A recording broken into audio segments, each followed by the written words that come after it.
और ये जो भी दोषी पुलिस वाले हैं निश्चित ही है सुप्रीम कोर्ट तक लड़ाई जाएगी, तो इन पे सब पे हत्या का मुकदमा दर्ज होगा। मामले में एक को गोली मार दी जाती कनपट्टी पे, एक को पैर पे मार दी। डबल स्टैंडर्ड क्यों, दोहरा मापदंड क्यों अपनाया गया है? ये वही तो हुआ, जाति ही देख के तो मारा गया। अगर मंगेश यादव मंगेश सिंह होता शायद उसकी हत्या ना होती, उसकी इनकाउंटर ना होता। मैं बता, आप देख लीजिए झांसी का पुष्पेंद्र यादव का इनकाउंटर, देवरिया का चाहे घटना रहा हो उसका प्रेमचंद यादव का मामला, चाहे मंगेश यादव। काम करने का इनका जो तरीका है वो बहुत ही ब्रूटल है। अगर आप किसी अपराधी को पकड़ने जाते हो तो उसके कुछ नियम है, कानून है, कायदे हैं, लेकिन वो सब कुछ ताक पर रखकर काम करते हैं। और वो ऐसा इसलिए हो रहा है कि ये पूरा आप देखेंगे पिछले जब से योगी जी की सरकार आई है उसमें पुलिस का जो इस तरह का एक्शन है वो बहुत ही कानून विरोधी। 46 में 56 एसडीएम बताकर और लोक सेवा आयोग को यादव आयोग बताने वाले, अब उनका जातिवाद आज चरम पे आ गया है। आज एसटीएफ क्या है? हम नहीं कह रहे हैं, आम जनता कह रहे हैं एसटीएफ का मतलब ठाकुर, स्पेशल ठाकुर फोर्स। ये मैं नहीं कह रहा हूँ, एक पूर्व डीजीपी ने अपने लाइव डिबेट के बयान में कहा है योगी सरकार में जातिवाद चरम पर है। अगर यादव मुसलमान कुर्मी पाल तो उसका घर दहा दिया जाएगा। चोरी के आरोप में अगर कोई पीडीए परिवार का है तो उसकी हत्या कर दी जाती है, उसकी हत्या कर दी जाती है। उसी मामले में अगर कोई ठाकुर है तो नाटकीय तरीके से वो पहले सरेंडर कर देता है। विपिन सिंह को कार्रवाई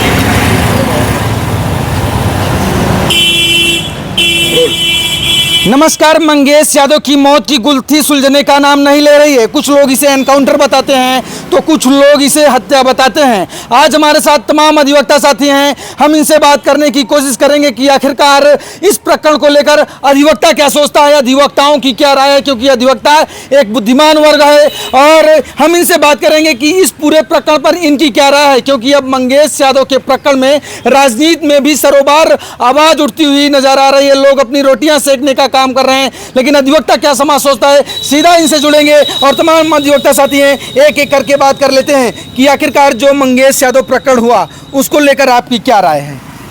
क्या लगता है, ये एक एनकाउंटर है या हत्या है? क्या कहें? मुझे नहीं लगता कि एक इनकाउंटर है, ये एक हत्या है जो सुनियोजित तरीके से पुलिस द्वारा की गई है। और मुझे लगता है यूपी की पुलिस सबसे बड़ी आतंकवादी संगठन है मेरी निगाह में। क्योंकि जिस तरह से ये काम करने का इनका जो तरीका है वो बहुत ही ब्रूटल है। अगर आप किसी अपराधी को पकड़ने जाते हो तो उसके कुछ नियम है, कानून है, कायदे हैं, लेकिन वो सब कुछ ताक पर रखकर काम करते हैं।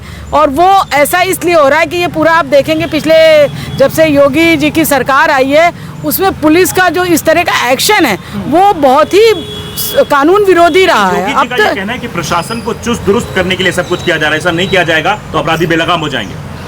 सवाल इस बात का है कि प्रशासन को चुस्त दुरुस्त या अपराधी बेलगाम, प्रशासन तो ऑलरेडी बेलगाम है। प्रशासन में किसका, आपके सामने निबंधन कार्यालय, अभी जाइए सुबह से शाम तक रिश्वत ही गई होगी। योगी जी बोलते कुछ है और उनकी जो एक्शन है वो बहुत ही पुअर है ग्राउंड पर, और उनको अगले चुनाव में सब पता चल जाएगा। मेरा ये मानना है कि कानून को उन्होंने हाथ में लिया है। मंगेश यादव एक जो ये जिस तरह से हमने उनके बारे में पढ़ा कि उनको सर में गोली लगी, और अगर आप पुलिस पकड़ने जाती किसी अपराधी को तो वो पैर में गोली मारती है, उनको क्या जरूरत थी कि उनको सर में गोली मारने की? इसका मतलब बैक फायर किए थे उनके पुलिस वाले के ऊपर, वो किए थे मुठभेड़ में, वो मारा। तो फिर भी कोई पुलिस वाला चोटिल हुआ, कोई उसकी हद की कोई मारा, ऐसी कोई रिपोर्ट है आपके पास? वो तो सरकार अब बहाने गढ़ रही है। अच्छा, अब मुझे लगता है कि मंगेश यादव के परिवार को ये लड़ाई लड़नी चाहिए, और ये जो भी दोषी पुलिस वाले हैं निश्चित ही है सुप्रीम कोर्ट तक लड़ाई जाएगी, तो इन पे सब पे हत्या का मुकदमा दर्ज होगा। जरूरत है लड़ाई लड़ने की। आप एक अधिवक्ता हैं, कुछ लोग जब मंगेश के हम लोग पहुंचे तो कुछ लोग कहे कि एक जात विशेष को देखकर टारगेट किया गया है, क्या राय है आपकी? मुझे लगता है ये बिल्कुल सच है, क्योंकि उसमें तो और कई अपराधी थे जिन्होंने वो लूट की वारदात की थी, लेकिन वो कैसे सरेंडर हो गए, वो पूरी सुनियोजित एक पूरी तरीके से, वो मुझे कहना चाहिए कि एकदम योजनाबद्ध तरीके से उन्होंने सबको हाजिर कराया, सरेंडर कराया। रायबरेली में भी एक सरेंडर हुआ। तो ये सरकार आप अगर प्रारंभ से देखेंगे, जब से मोदी सरकार आई है तो इसमें मुस्लिम पूरे टारगेट। उमर खालिद कौन है? 4 साल से उसकी बेल नहीं हुई है। एक बार सुप्रीम कोर्ट कहता है कि बेल जो नेसेसरी है बेल, और वो जेल अपवाद है ना, लेकिन आज की तारीख में क्या हो रहा? वो 4 साल से उसकी बेल नहीं हुई। वो कौन है? मुस्लिम है। यूपी में क्या है, आप जान रहे हैं कि सरकार में अखिलेश यादव की सरकार थी, बहुत सारे पावरफुल लोग उभर के आए जो सत्ता में बहुत वंचित थे। वो सवर्णों को, सामंतवादियों को ये स्वीकार नहीं है कि कोई बैकवर्ड क्लास के लोग आगे आवे, उभर के आवे, नेता बने। तो उनको इस तरह से भेदभाव ये तरीके करेंगे से आप भेदभाव हाँ, और मुझे भी हाँ, मुझे भी दिख रहा दोहरा है चश्मा इस्तेमाल कर रहे हैं। बिल्कुल दोहरा चश्मा है। आप देखिए तो क्यों कोई ठाकुर नहीं मरता?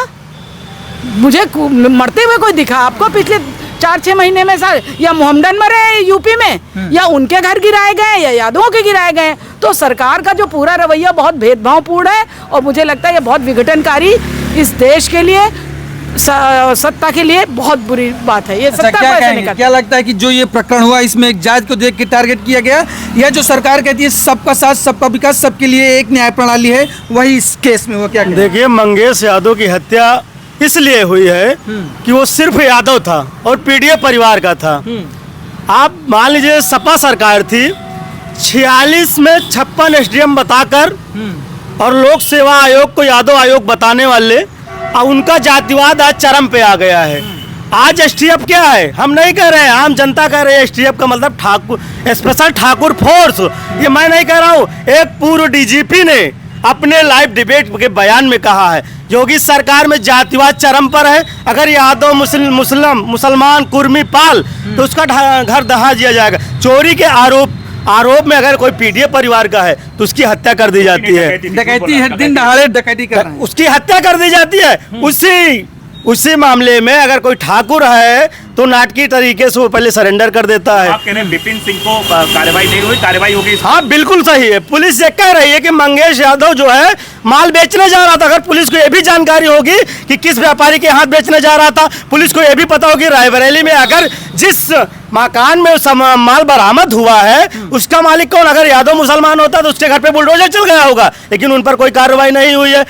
योगी सरकार में अगर ठाकुर बिरादरी का व्यक्ति माफिया गुंडा मवाली है उस पर कोई कार्रवाई नहीं। एक लंबी फहरिस्त है। आप चाहे राजा भैया के नाम ले लीजिए, चाहे धनंजय सिंह का नाम ले लीजिए, चाहे चुलबुल सिंह, मोनू सिंह, सोनू सिंह, ब्रजेश सिंह, एक लंबी फहरिस्त है। अच्छा। उन पर दर्जनों मुकदमे, सैकड़ों मुकदमे, उन पर कोई कार्रवाई नहीं होती है। केवल जातिता पे ये जो राजनीति कर रहे हैं इस आने वाले समय के लिए शुभ संकेत नहीं है।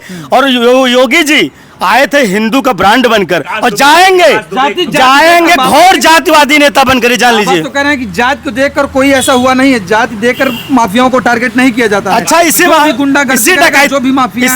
इसी डकैती के मामले में एक को गोली मार दी जाती कनपट्टी पे, एक को पैर पे मार दी। डबल स्टैंडर्ड क्यों, दोहरा मापदंड क्यों अपनाया गया है? ये वही तो हुआ, जाति ही देख के तो मारा गया। अगर मंगेश यादव मंगेश सिंह होता शायद उसकी हत्या ना होती, उसकी इनकाउंटर ना होता।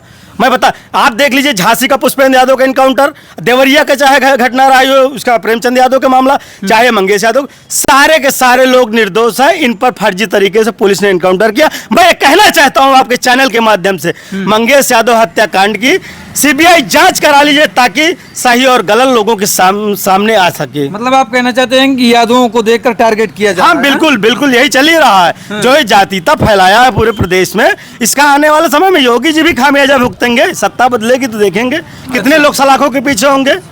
ये सारी चीजें आएंगी लोगों के सामने। मतलब सजाती माफियाओं को संरक्षण बिल्कुल दिया जा रहा भैया। तो हर तरीके जो सबका साथ सबका विकास का नारा देते हैं, कहाँ सबका साथ सबका विकास की बात कर रहे हैं आप? एक तरफ यादव मुसलमान उसको आपको हाथ दे रहे हैं, इनकाउंटर किए दे रहे हैं, फर्जी मुठभेड़ लड़की। उसके मंगेश की बहन का ये बयान है कि 2 दिन पहले मंगेश को उठाया गया है, तो आपने गिरफ्तारी कहाँ से किया है? और उसके बाद 2 दिन लेकर जो वहाँ के इंस्पेक्टर जो लीड कर रहे थे वो नंगे पैर जो चप्पल में दिख रहे हैं। अगर कोई वहाँ का सीओ रैंक का अधिकारी अगर किसी मुठभेड़ में इनकाउंटर में जाता है दबिश देना, तो क्या हवाई चप्पल पहन कर जाता है क्या? ये संदेह के घेरे में हत्याकांड है। ये सीधे सीधे हत्या है, इनकाउंटर नहीं, सीधे सीधे हत्या है। और दोषी पुलिसकर्मी है, उन पर 302 का मुकदमा चलना चाहिए। योगी जी की सरकार में ब्राह्मणों पर भी उतना इनकाउंटर दिया, क्षत्रियों का सब वो करें, कोई जात देखकर नहीं, एक तस्मान सबका इनकाउंटर किया गया जो भी अपराध किए हैं। अरे मेरे भाई, इसी डकैती कांड में आप देख लीजिए, अगर क्षत्रियों पे हुआ होता तो 5 लोग ठाकुर हैं। विपिन सिंह पे घर बुलडोजर चला क्या? विपिन सिंह के घर पे बुलडोजर चला क्या? और जो है उन पे उनका घर गिराया गया क्या? के लिए यादव और मुसलमान अगर पाल बिरादरी का पीडीए परिवार को उसी पे केवल आप बुलडोजर चला देंगे क्या? मैं योगी जी से पूछना चाहता हूँ, क्या बुलेट और बुलडोजर दलित पिछड़े अल्पसंख्यक पे आरक्षित है क्या? ठाकुर के घर नहीं चलेगा क्या? क्योंकि वो ठाकुर है। वो पूरी तरीके से जातीयता पे जो राजनीति कर रहे हैं, जातिवाद जिस तरीके से उत्तर प्रदेश में चरम पे फैलाया है, आने वाले समय में भी योगी जी भुगतने को तैयार रहे, खामियाजा उनको भुगतना पड़ेगा। इस सामाजिक समरसता का लोगों को भरोसा उठ गया है। अच्छा। ये हिंदुत्व का ब्रांड बन के आए थे, अब जाएंगे किस नाते? घोर जातवादी नेता के रूप में जाने जाएंगे। जब भी इनकी सत्ता जाएगी, घोर जातवादी नेता के रूप